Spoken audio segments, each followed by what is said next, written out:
জামায়াতে ইসলামী বিক্ষোভ মিছিল বের করলে পুলিশের সঙ্গে সংঘর্ষ বাধে। এক পর্যায়ে পুলিশের অভিযানে পিছু হটেন জামায়াত শিবিরের কর্মীরা। এ সময় বিক্ষোভকারীরা ব্যাপক ভাঙচুর এবং পুলিশ সহ সাধারণ যানবাহনে আগুন ধরিয়ে দেয়। মনিরুল হক সুমনের ক্যামেরায় বিস্তারিত জানাচ্ছেন নাজিয়া আফরিন। নেতাকর্মীদের মুক্তির দাবিতে পূর্ব ঘোষিত সমাবেশে অংশ নিতে যাওয়ার আগে দৃশ্য এটি।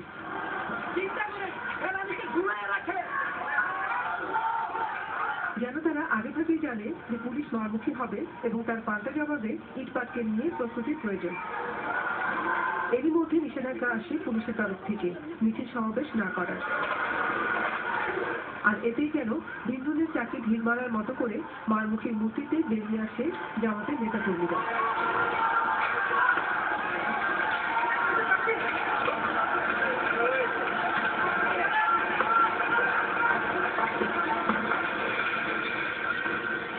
এই সংঘর্ষ চলছে এবং দেখা যাচ্ছে যে পুলিশ বারবার পিছিয়ে পড়ছেন। তারা একবার সামনে এগিয়ে আসছেন, টিয়ারশেল মারছেন একেবারে লোকজনের মাঝখানে, কিন্তু তারপরেও আবার এদের ইট পাটকেলের আঘাতে উপর্যুপরি নিক্ষেপে তারা বারবার পিছিয়ে যাচ্ছেন। ঘটনার আকস্মিকতায় রাস্তায় চলাচলকারী সাধারণ মানুষ ভীত সন্ত্রস্ত হয়ে আশেপাশের বাড়িঘরে আশ্রয় নেয়। জামাতের নেতাকর্মীরা এ সময়ের মধ্যেই পল্টন, বিজয়নগর ও কাকরাইলের মোড়ে অনেক অফিস দোকানপাটে ভাঙচুর করে, চালায় তাণ্ডব। তবে তাদের দাবি, পুলিশ আগে তাদের উপর চড়াও হয়েছে। পুলিশের কারণে এগুলো আমাদের অবস্থান, এবং আপনারা জানেন আমাদের নেতৃবৃন্দকে জেল রেখে একদম অন্যায়ভাবে অফিসারাই তাদেরকে বিচার করাতে চেষ্টা করছে। এখন এই সাথে আমাদের গতি নাই, আমাদের রাজপথে আমার সাথে আমাদের গতি নাই। আমার আমি একটি নাম নিয়ে পুলিশ নিয়ে কথা বলছিল, তাদের কোনো সমস্যা নেই, কিন্তু কথা বলতে আমাদের দিচ্ছে না।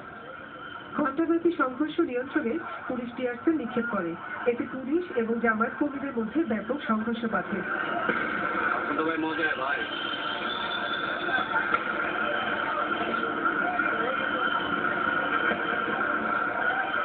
এক পর্যায়ে পুলিশ আরো বেশি সংখ্যক ফোর্স নিয়ে চারদিক থেকে ঘিরে ফেলে।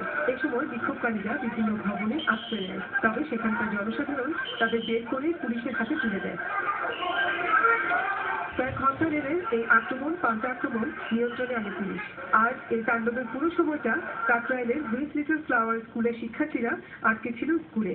অনেক খারাপ অবস্থা হয়ে গেছে, আমার অনেক ভয় লাগছে ছিল ওই সময় যখন স্কুলের ভিতরে মারতেছিল, ঠিক আছে, আশেপাশে, আর মানে ক্লাসে একদম মানে কি বলবো ভয়ঙ্কর একটা অবস্থা আর কি। আমাদের বাচ্চারা তো তাকাইতেই পারে না, গ্যাসে মনে করেন আমাদের যে কি টেনশন, আমাদেরকে বাচ্চারা কেউ তো থাকতে পারে না, গ্যাসে একদমই হয়ে গেছে। Nazia Afrin, ATN news, Dhaka. এদিকে জামায়াতে ইসলামের কর্মীদের সঙ্গে পুলিশের সংঘর্ষ ও ভাঙচুরের ঘটনায় আহত পুলিশ সদস্যদের দেখতে পদ্মা জেনারেল হাসপাতালে যান স্বরাষ্ট্রমন্ত্রী অ্যাডভোকেট সাহারা খাতুন।